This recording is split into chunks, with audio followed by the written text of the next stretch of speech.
But right now, we are very happy to introduce a first-time visitor to Sri Lanka, and certainly the first time here at the Dilmah School of Tea, a lady who we would like to describe as the Queen of Cheese. Betty Koster, who's here from Holland. She's very well known in circles that have to do with gastronomy, and she's a very well-known writer in Holland. And in this case, cheese obviously comes to the fore. It would be good if everyone pays attention. After all, this is a school. And I know some of you are a little distracted by displays of items of tea that are there, here, there, and everywhere. Don't worry. The time for sampling those will come, so you don't need to think, I'm missing out by not seeing what's in the center of the room. You will. So now we pay attention to Betty Koster, and also there will be a service of tea brought to the tables in champagne flutes. So that's the sampling process. You can keep your spoons with you, but the way you do it will be changing ever so slightly. Well, I'll say no more. Cheese and tea. Thank you.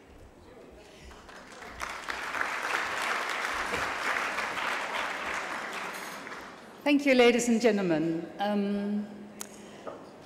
Cheese is my business and my life and my passion, and I've been in cheese for well over 35 years now. My grandmother had a cheese shop, and that's where I learned the trade.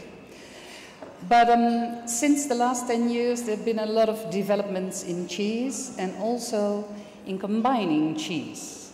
And several people come to me and say, would you like to do a pairing with, for example, whiskey and cheese, and port and cheese, and champagne and cheese? I enjoy them all. I love them all, and you can see, you can look at me and tell I like food, I like drinks, it's easy. But then, this one day, I got introduced to Dilmah Tea, and I was asked to do a pairing in the shop together with Robert van Schinkel, the tea sommelier in the Netherlands. And he came over, and I think we drank in one afternoon about 3 liters each, combining it with cheese. And then I would say to Robert, just smell the tea, tell me what you smell, what you think, and I'll get the cheese, because I'm not into the depth of the teas yet. So that's what we did, and we got so excited and carried away that when Robert left our shop about 4 hours later, the snow has piled up to here, and he did about 4 hours in a 20-minute drive home. After that, it was so surprisingly exciting to me that I felt good. After 3 liters of tea and lots of cheese, I didn't have any problems. You try that with champagne or whiskey, I bet you wouldn't last. So this was for me like the big idea behind cheese. It's good for your digestion. But if you combine it with things which go against that digestion, what's the use of using it? The Swiss knew it a long time ago. When they make fondue, they drink tea. And that's a very good tradition.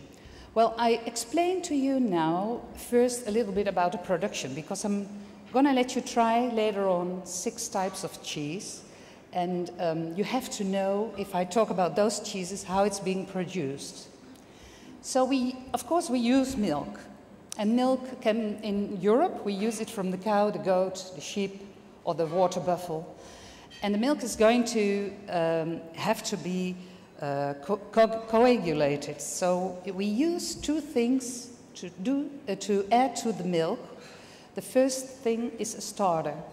And a starter is like a bacteria which sours up the milk a bit. It thickens. The second thing which goes in is the rennet. And the rennet is, in the milk there are these protein balls, and the rennet will damage the protein balls and they'll cling together. And then you get this velvety, thick jelly-like pudding, which we call curd. And that's the beginning of the cheese. You can do that in two ways. You can bring back the temperature of the milk between 15 and 20 degrees and put in the starter and the rennet, and it'll take 24 hours to become curd. In Holland, in the Gouda style, we warm up the milk up to 30 degrees, then put in the starter, afterwards the rennet, and within 10 minutes we have the same curd.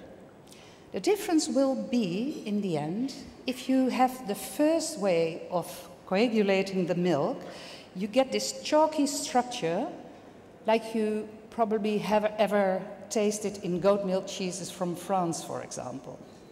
If you do it in a second way, the not lactic way of straining the milk, you get this smooth, velvety structure in the cheese. That's what we do with Gouda. Then we cut the curd in order to get out the whey. The whey, you know, the whey is used for many things like fresh drinks or the food for the pigs, or we even, in Switzerland, you can have a bath in the whey because it's very good against rheumatism. But it's the curd which matters. The bigger we cut the pieces of curd, the softer the cheese will be. For Gouda-style cheeses, we'll cut them like into a big pea. If the curd is cut like that, there's a lot of whey strains away, and you get a high dry matter in the cheese. For example, if you make Parmesan, you'll cut it like rice, so all the whey is getting out. If we want to make a cheese which we want to mature older, we know that in advance. We'll startle the curd by washing it with very hot water, 80 degrees. Just wash the curd, and the last bit of lactose will disappear. The curd will startle and harden, and then we know we're going to make a cheese which is easily going to be up to 3-4 years old. If we want a softer cheese, like we're going to taste later on, we don't startle the curd. We want all the moisture we can have in those pea-like bits of curd. Then it's taken from the vat, it's put into the mold, and it's pressed. We press it up to, well, from 24 hours up to 48 hours, and then it's salted. The French cheeses are salted dry, but we, in Holland, we put the cheeses in a brine. And it seems strange because the brine is wet, and you might think it softened the cheeses, but the brine will give a hard rind on the cheese, which is the starting of the rind of the cheese later on. After it's been in the brine, and that can be up to 3 days, we'll take it out, we'll dry it, and we mature it. That's completely the way cheese is made. It's simple. You can do it at home if you have the proper ingredients. Now, for the Gouda-style cheeses, there are in the Netherlands, excuse me, it's quite hot, there are in the Netherlands 2 types of producers. We have the large producers who produce on a large scale, and unfortunately, that's the cheeses we export. So you might have tasted Gouda-style cheese in your life, which I never had, because we don't eat it, we just export it. And when I say we, I don't mean La Muse, my shop, but the big producers. And there's this new range of producers, either farms or small factories, who don't agree with the way these cheeses are made and care for their cattle, care for the environment, and start to think of new cheeses, approach the cheese differently, and educate the people how cheese should taste. Well, this is what we're going to do. So the plates are set in. I'm going to ask you just wait with tasting until I say so, and start with the cheese I'm telling about, please, because I'm not finished talking yet. We have the map of the Netherlands over there. And, well, I've seen a bit of Sri Lanka, and I've seen mountains, I've seen sea, flat ground. Well, in the Netherlands, we don't have the mountains, but we have an enormously difference in terroir. You know, we are a country of lots of water, and we're known for making land out of water. If we do that, we get clay, thick, luscious clay. And when you put a cow on that clay, and it eats the grass growing there, it's thick and luscious grass. So you'll get a very creamy, rich cheese in the end. That's what's for the western part of our country. If you take, for example, the top isles we have above the Wadden Sea, those isles are surrounded by sea. So we have the influence of the saltiness of the water and the wind. So the grass growing there must be strong. It must face those hard winds and this salty weather. And that's quite different from the luscious grass on the clay. And the cows are not into that kind of grass. Sheep are. So we have sheep on those isles. If we take the southern part of the Netherlands, those were, in the old days, when the Netherlands was more water than land, they were the dunes. So that's very sandy. And you understand probably that on sand, there's quite a different grass, a different terroir than on the clay. And then if we go to Friesland, which is the east-north of our country, it's peat below. And that gives very harsh grass. It's not that good of a quality. And the cows like it, but the milk is quite different. That's one of the reasons why in the old days we put cloves and cumin seeds into the cheeses from Friesland to mask up a bit the saltiness, and that it's not as velvety as the cheeses from the western part. So you can imagine that every bit of terroir has its meaning for the cheese. We're going to try that. Terroir and tradition is something which cheese has in common with tea. And the most new farmers use the knowledge of today and the tradition of the old days. And I thought it would be the best way, or we thought in the Netherlands, that if we do that the same in a tasting, we know tea and cheese go well together, but we skip the cup. Because suppose you're in a restaurant and you've eaten about 4 courses, and you build up the wines along those courses, and then there's cheese. What do we do with cheese? You need something which is as high in alcohol as you end it with. What do? If you take tea and you put it in a cup and you set it on a table, people will think it's the end of the meal. We're finished, like coffee after dinner. Now present the tea in a wine glass, and the wine glass matching with the tea, warm on the table, and you get quite a different experience. It's like exciting, new, and then you taste it.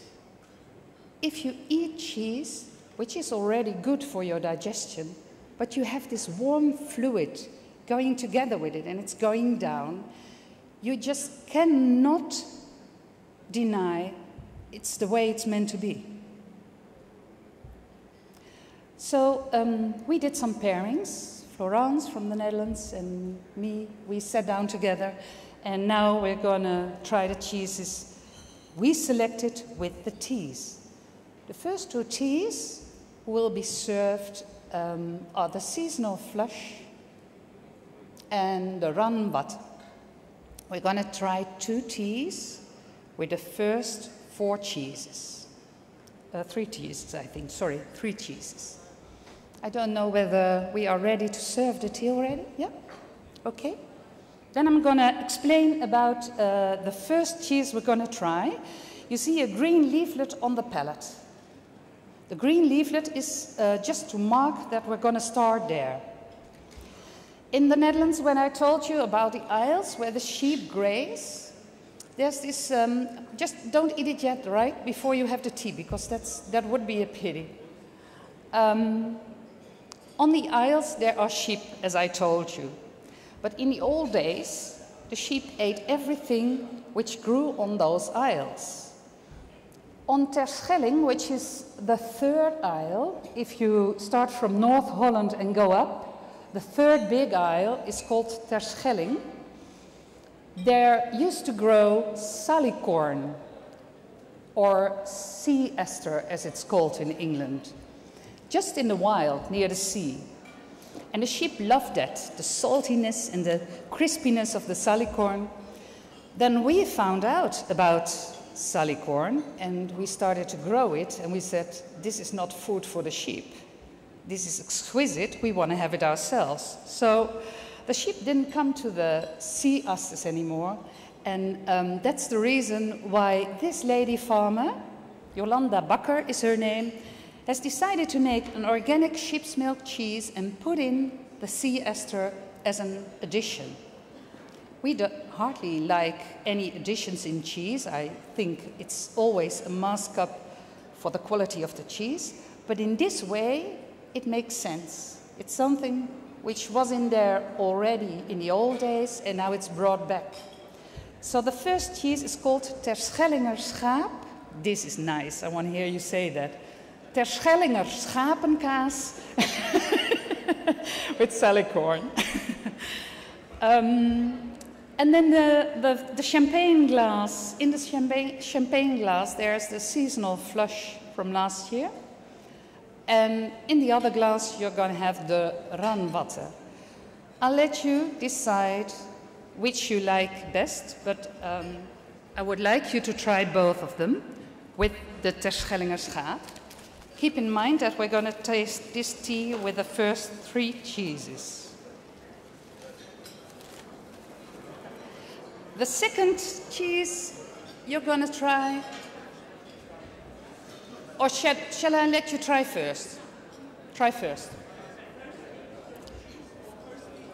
Okay, very good question. What you do is just have a little sip of the tea, then the cheese, and then again a sip of the tea. That's a seasonal flush.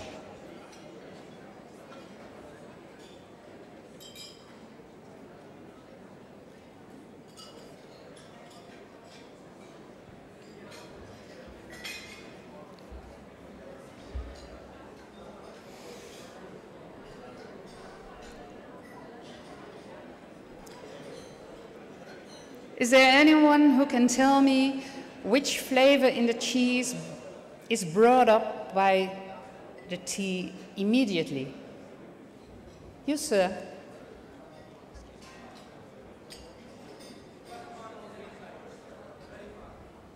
Sorry, you are saying? The first cheese on the green leaf side, when we take together with the tea, dissolves very fast. Yeah. And which flavor comes to mind if you taste it? So it brings up the flavors, but which flavor exactly? What does it remind you of? Like a biscuit. Sweet, caramel, yeah. It's quite buttery, isn't it? It's supposed to be a bit salty because of the sea ester, but it's not really salt in the first flavors.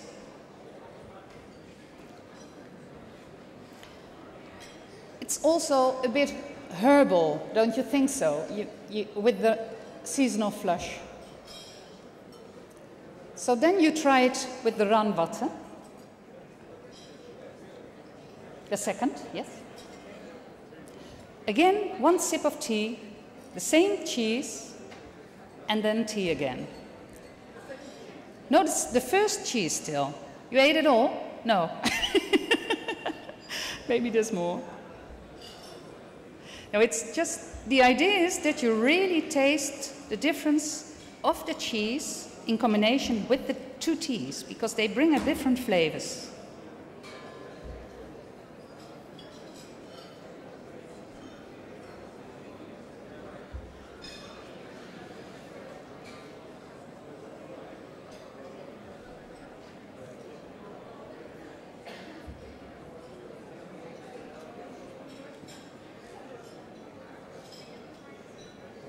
Sorry, would you mind to, could you talk up a bit louder, or do we have a mic for you? No? Oh, you want some more tea? Sorry. Is there anyone who likes to comment on this combination with run butter?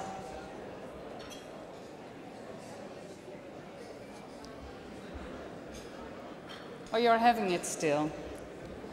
I knew this was going to be quite difficult to serve so many teas to so many people, so we'll just wait.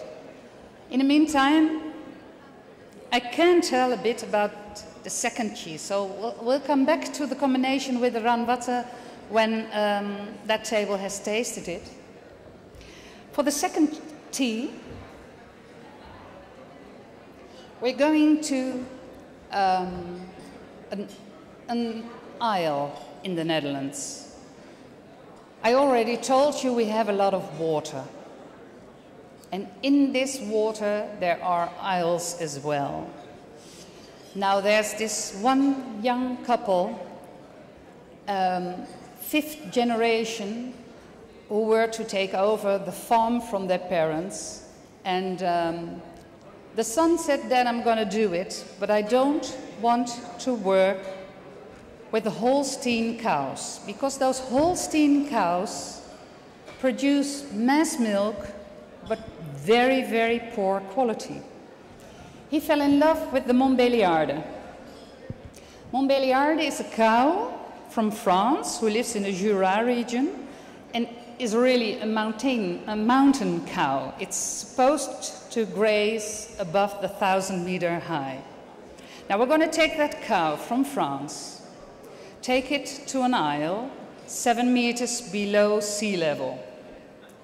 It must have felt displaced for this cow. But then, eating all those plants on this isle, if you go over by boat, you can smell it already. The buttercups, the lilies, everything growing on that isle is the menu of the Montbéliarde. The Montbéliarde produces only 22 liters milk a day instead of 30 to 40 as the Holstein does. But so beautiful in structure, so beautiful in proteins. After producing the cheese with the terroir from the isle and with the structure of the proteins in the milk, Jan and Rood said, "This feels good. We do it organic, but this is the way cheese should taste." They called it wilde weide, which means as much as wild meadow, not knowing how important that meadow would be. Their farm is called Solitude. You see the word, the eenzaamheid, that's called Solitude. The farmers in the Netherlands always have a bit of depressing names for their farms. It's hard labor, or solitude, or never rest, or things like that. Here you see Rose pressing the cheeses in a very old press. So it's a wooden press, and they just produce about 6 cheeses a day. That's a very small production. The cheeses are always sold out. Everyone wants their cheeses. So we buy most of them as La Muse, and we do a lot of export in them. Here you can see the cheeses on the right in the brine. And the cheeses on top of the brine, on the shelf on the brine, is where the drying starts. So that's it's a very natural surrounding. It's always the wind through from the isle. So when you taste for the second cheese, you taste everything which is there. The herbs, the wind, the lake, everything is in it. Very, very beautiful. Now, combining those 2 teas again with this cheese gives beautiful flavors. You start again with the seasonal flush, if you still got some left, and then the run butter. Are we tasting it already, or is it already finished during my story? The second cheese. We took off the rind, so you can eat it all.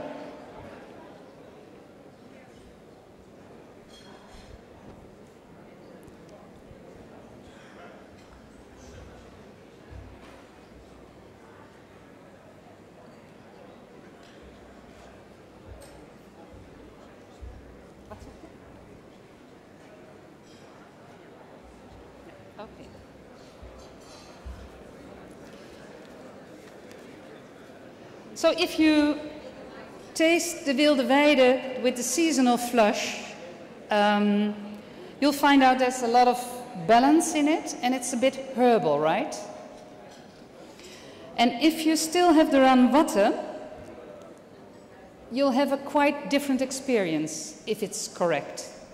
It'll clean your mouth, and maybe eucalyptus will come to your senses even.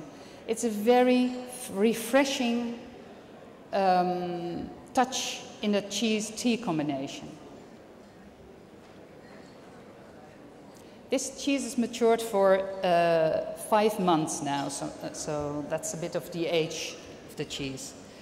Then we come to the third cheese, and this is really one of the best cheeses ever in the Netherlands. It's called Remmeker Puur.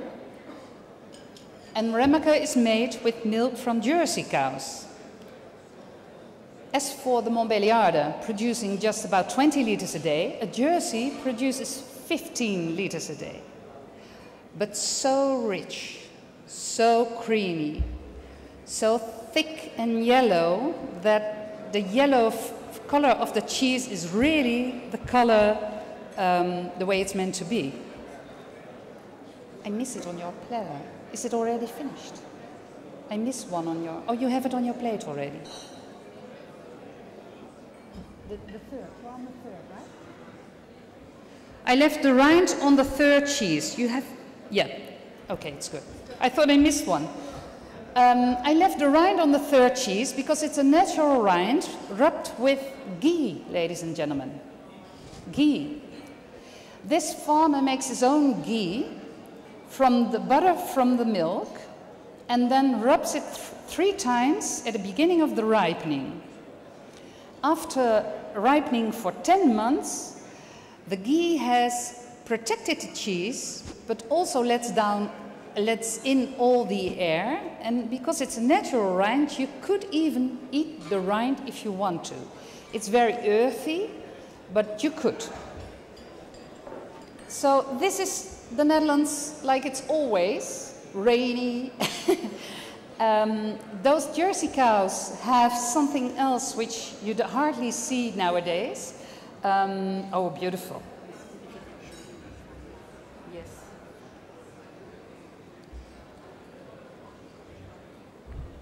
I would like to show you which cheese we are tasting now. It's the chunks of cheese which are a bit put high, the third after the green leaf.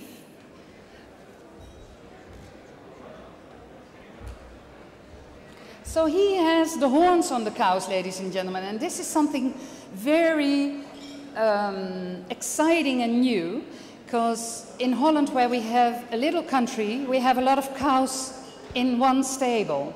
And in order to protect them from hurting them, the horns of the cows are burned off at a very young stage. This farmer, Jan Dirk, said, this doesn't feel good. He's an organic farmer. He felt unright about doing this. So he let the horns grow back. And telling about his cheese in his meadows, he touched the horns of the cows while he was telling, and while the cow was redigesting the grass he had eaten. And Jan Dirk felt that the horns were warm, and normally they were cold. This was awkward. After about half a year, he found out that people who had an lactose intolerance had no problem with his milk and his butter. And this is very exciting, because it seems that the horns had got something to do with the digestion of the cow and the production of the milk. And in the end, when everything is rightly done the way it's supposed to be, the milk is easy to digest for everybody. So this is exciting news. Then he makes the cheese very difficult because of the high level of protein. And this is buttery cheese, isn't it? Slightly salty, but sweet in the same time. And together with the 2 teas, if you still have some, you might find some notes of anise in it. And if you take the Ranwatte, if you still have some, because excuse me, I should have told you that you have to try 3 cheeses with the first 2 glasses. You'll find that the ranwatte will lift both. The tea will become great and the cheese is at its best. And that's the way it's meant to be. So this is the first session with the first 2 teas we tasted. Now, to do it properly, I'm going to tell you, you're going to get 2 new glasses.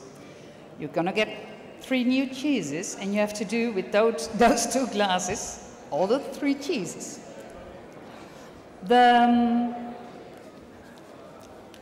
When the people are pouring the tea, I'll tell you about the other cheeses now. This is the Remmeker on the shelf. You see it's got a beautiful print in it, Remmeker. And Remmeker means, Reem means piece of land, and acre means surrounded by oak trees. And that describes the farm of Jan Dirk. And now we go to Friesland. As I told you, Friesland is the part of the northwest of our country where there's peat. And on the peat there's this harsh grass, so in the old days we masked the failures in the cheese with cumin seeds and cloves. Now there's this small organic farm, and it was a couple who ran it, but it was too hard for them, and they sold it to a family who just were milk producers of organic milk from Jersey cows. And they had 1 son, and the son was 19 years old, and he said to his dad, "Listen, Dad, there's this cheese makery, and just selling milk to the factories and do nothing with this cheese makery, it's a waste. Can I watch how the former farmer makes cheese and just try?" And his dad said, "Son, that's okay. You try, you're right. It's a waste." So he stood near the tub whilst the old farmer was producing cheese with a little notebook, wrote down exactly what the man did. The former farmer left. The young guy of 19 years old started to make cheese, incredibly good. I'm telling about the 3rd cheese, sorry. That's because we don't have pictures of the 2 cheeses in between. So remind this story when I come back to it. The farmer still puts in the cloves and the cumin seeds, but it's rich. It's not dry, it's not harsh, because it's Jersey milk. It's organic. And the fertilizer has made this piece of land in Friesland to a beautiful part of the country. So don't try this cheese yet because of the strength of the cheese, but you know the story now. The first cheese we're going to try is called Messehanger. Don't try the 3rd one. Sorry, I was telling about the 3rd, but we're going to try the first white one on the platter.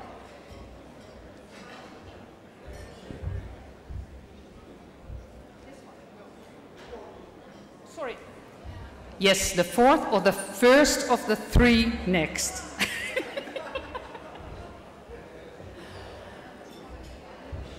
Messehanger means knife klinger. This is a farmer who is in a province in the Netherlands, also clay, so very luscious, and he doesn't wash the curd, he even leaves a lot of whey in the curd.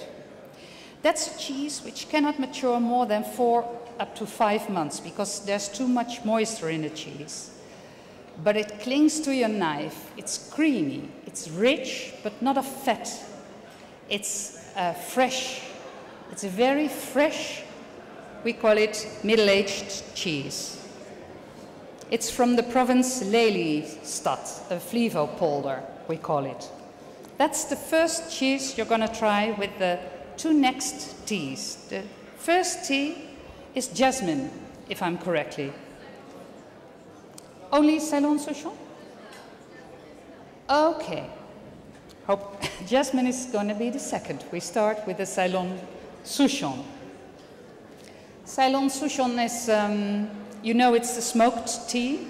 And to me, it's one of the best teas to combine with cheese because the smokiness of the tea does a lot of things. Sometimes it disappears, like with this cheese. The smokiness is a bit gone if you try the cheese together with the tea.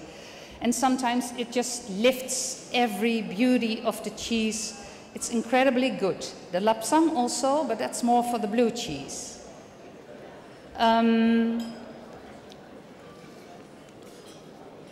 So if you have this velvety cheese and you combine it later on with a jasmine tea, you'll have spring notes, completely different from this. This is rich, this is warm, this is winter feeling.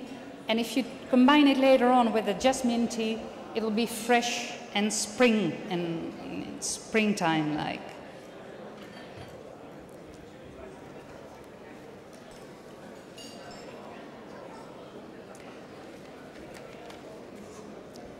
For the, should I wait for the jasmine tea?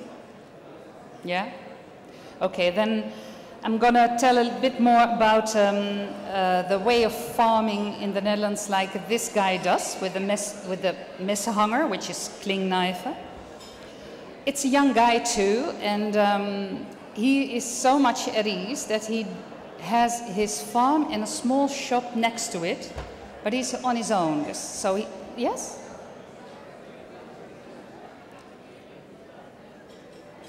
Slowly. Oh, because of the glasses. Okay. There are some people who cannot hear me because other people are talking too loud. So could the people please be quiet during my storytelling? As I told you, he's so at ease. He has his shop, and you go in, you cut your cheese yourself, weigh it, put in the money. It's €6 a kilo at the farm, which is way too low price for cheese. And you leave again. There's no control. There's this incredible belief that we are good and we pay what we buy. He produces only in summertime. He doesn't produce in wintertime. So there's always a failure of cheese during about 4 months because, yeah, there's no production. Why does he produce in summertime? Because the cows go outside. And when they are in the meadows and they eat a fresh grass, the cow has the ability of taking the CLA from the grass, which is the conjugate linolenic acid. Sorry, it's a very difficult word in English, which brings down our cholesterol. So it's very good to eat summertime cheese, either pasteurized or non-pasteurized. This one is non-pasteurized. I'm seeing that they are bringing in the jasmine tea now. I suppose that with the next 2 cheeses, you just first try the jasmine and then the Ceylon Souchong.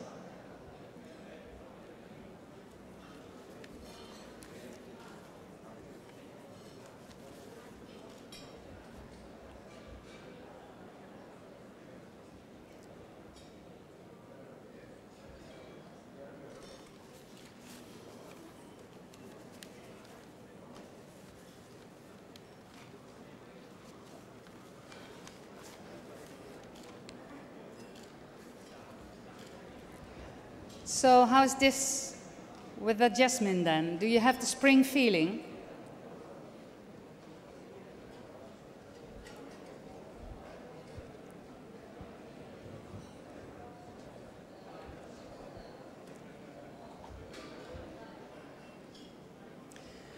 It's quite extraordinary that you take a very soft and creamy cheese like this and combine it either with a very green floral tea, and it works.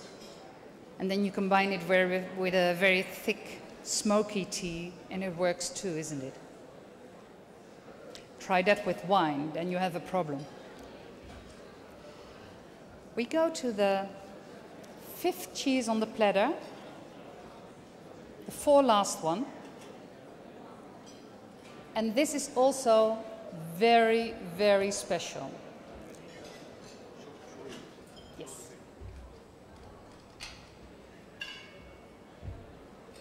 I left on the rind again.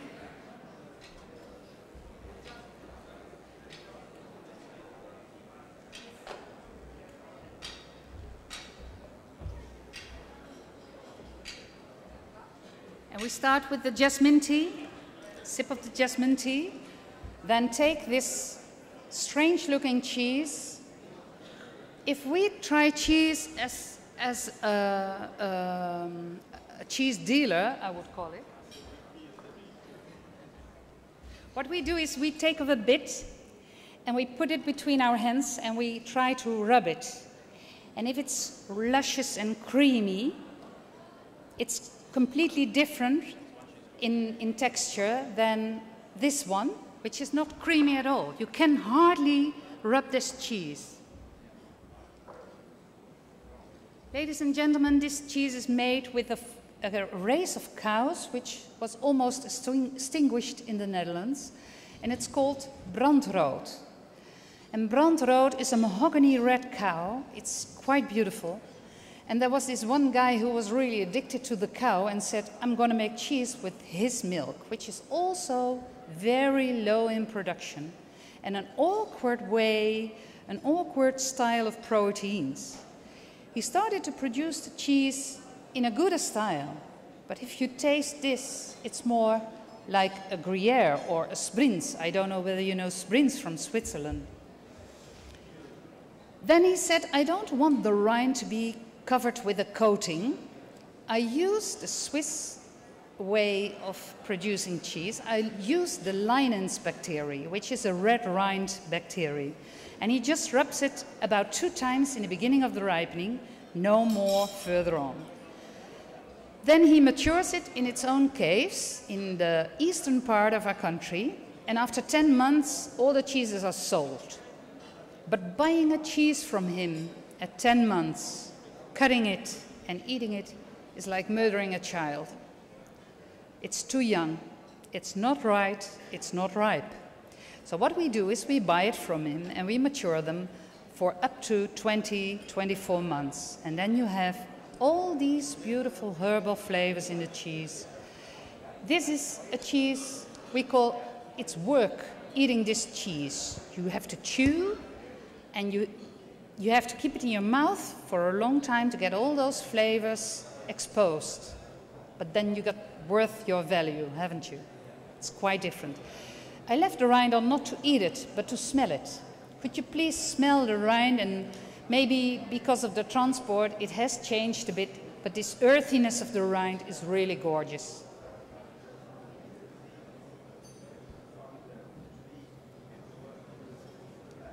So now we try the jasmine tea. And is there anyone who would like to say what happens if you have it with the jasmine tea now?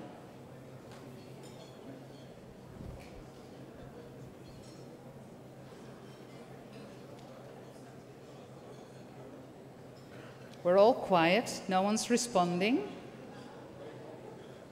Sorry?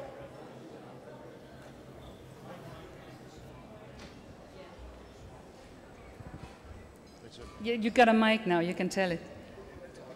Thank you. I just wanted to say it complements the harsher or the stronger flavors of the cheese, the jasmine tea. Yeah. It's a light in its intake, so it just complements that whole harshness. Beautiful, isn't it? Yeah, you're right. The tea has a fight to go, though, but it's beautiful together. They really match up well. But now we try it with the Ceylon, because that's the big difference, right? So you do again a bit of the Ceylon Souchon, a bite of the cheese, and again the tea, and then find out what's happening.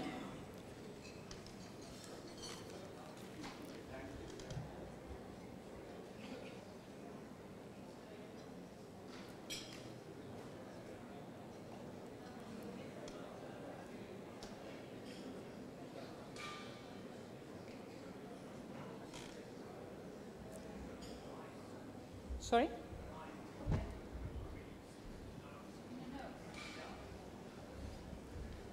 So the flavors of the rind come back through your nose with the tea.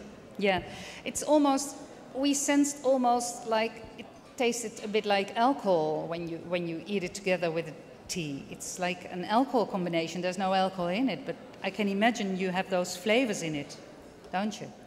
So the earthiness of this tea is really lifted by the Salon Souchon.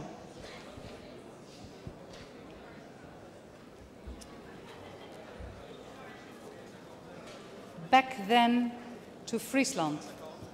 Back to my guy, now 23 years old, because he's in business already 4 years. And let me see if I can get back. Yeah. Watch this for a sight. This is what's growing on those meadows in Friesland now. Buttercups, clover.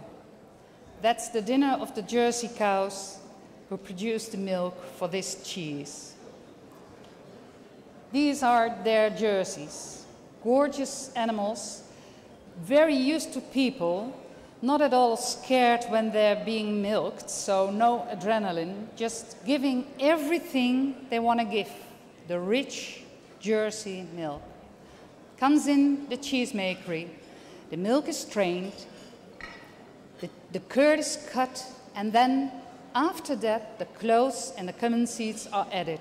Not too much, just good as it needs to be. Then after maturing, this one has been matured for up to 10 months now. You'll find out the richness of this cheese. It's really something else. The cloves are there, but they're not overwhelming the cheese.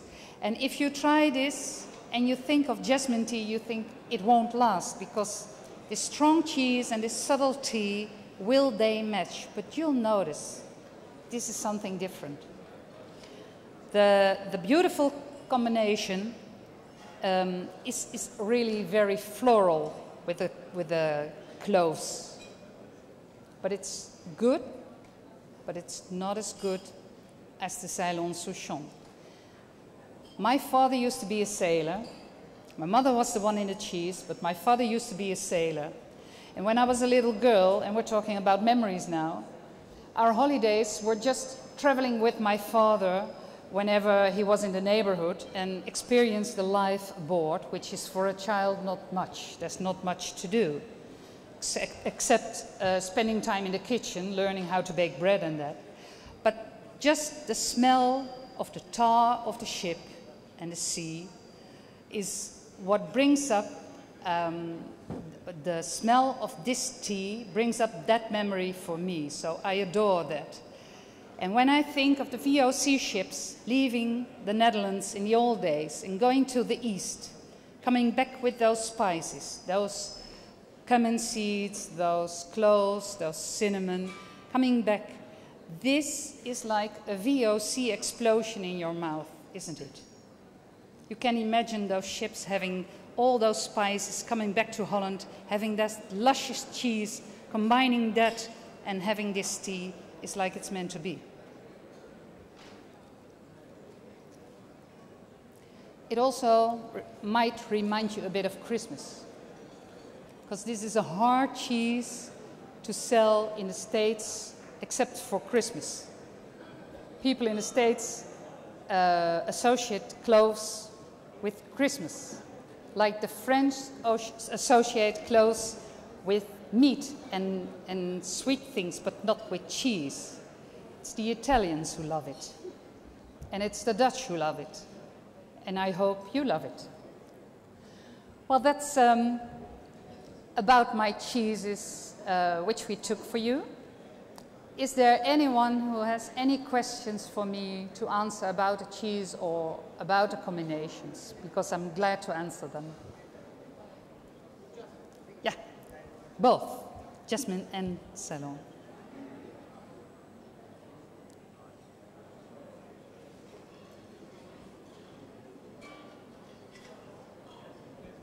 Excuse me. Sorry. Hi, Betty. What is the cheese to the milk ratio when you make the cheese out of the milk? What is the regular ratio? How much cheese would you get from a liter of milk? Okay, that depends on the race of cows or the race at all. For example, if you will make cheese out of sheep's milk, you need about 7 liters per kilo. Okay. Normally, if you use cow's milk, you need 10 liters per kilo. If you have Jersey cows, 8 liters will do, because it's so high in protein. So it's all depending on the casein in the milk, the proteins, which will become the cheese. Okay. And that brings me to another thing. The proteins in the cheese will develop during the ripening. They will develop, and in the end, after about 12 months, they will crystallize. So if you had a crystal in one of those cheeses, I think about 3 of them had crystals. It's never salt crystals, as people are talking about, but it's the proteins which are converted and in the end crystallize. So if you bite on this crystal, like in Parmesan, you will notice that it's got this sweetness and a slightly bitterness, but never salt. We assume it's salt because it's in old cheese, but it's not the saltiness. Thank you. You're welcome. I'd like to say one more thing about the mass-produced cheeses and this special plate you had, because you understand that these cheeses are rare, even in Holland, and people buying them have to pay the price for cheeses like this. But if you know that there are Holstein cows who don't see grass, but just stay in the barns, and there's this milk robot where they can run through 3 times a day, and we feed them silage, and especially silage from corn. Those cows who produced about 35 liters a day can come up to producing 90 liters a day. 90. We don't call it milk. You cannot make cheese with 90 liters of water. You have to add other things in order to coagulate the milk. So this is a very poor quality. But with the technology of today, we still know how to make cheese out of that poor milk. The Holstein will be exhausted after 4 or 5 years. The Holstein is not able to give birth to a calf in a normal way because its stomach has to be big to produce the milk, and there's no room for having calves the normal time, so it's always another way of delivery. And this is unhuman, but also unanimal-like. And I'm a forefighter for those cheeses you've tasted here, and just have a little bit less, but this quality and this affection to what earth can bring us, instead of having a Gouda-style cheese, which might cost €3 a kilo in the Netherlands, but made of those Holstein cows. So that's what I want to give to you. If you buy something and it's very cheap, just wonder what's behind it. It can never be a good quality, whether it's tea or whether it's cheese. Well, thank you for your attention.